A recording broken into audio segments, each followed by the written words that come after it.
The pandemic numbers are once again heading in the wrong direction, and health officials blame the problem on those who are not vaccinated. Dr. Ann McIntyre, an infectious disease specialist, says the Delta variant is infecting young adults who are not vaccinated.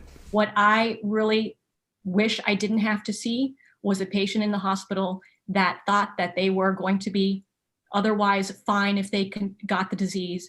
And then now they're telling me that they certainly regret the fact that they did not get the vaccine.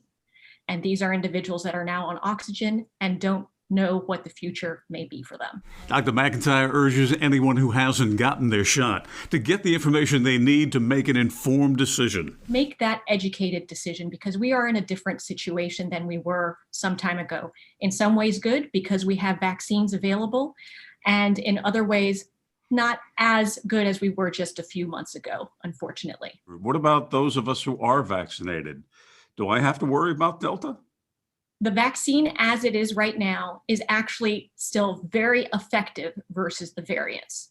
So I, as a vaccinated individual as well, am very comfortable with my vaccine status. But Dr. McIntyre says don't throw away your mask just yet. And I would urge those that have been vaccinated that they should also remain comfortable, but that does not mean that we should become complacent.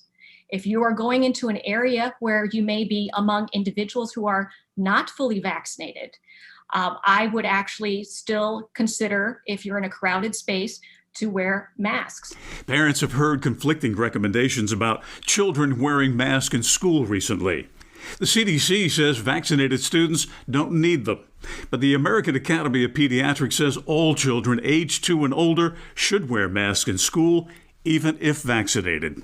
I think it's important to listen to the local public health officials in that area, because much of this disease is and transmission rates are local, and adhere to what is recommended by your school district. Are we heading back to a darker time again, another round of fear with COVID? I think we have to come from a position of not fear, but of understanding that we do have a highly contagious variant that is circulating, and its impact on the unvaccinated is significant. Hospitalizations in North Carolina are on the rise. Vaccinations, meantime, are dwindling, all despite a vaccine lottery. The problem is especially acute in rural counties. In Randolph County, less than a third of the population has been vaccinated. In Greensboro, Bill O'Neill, WXII 12 News.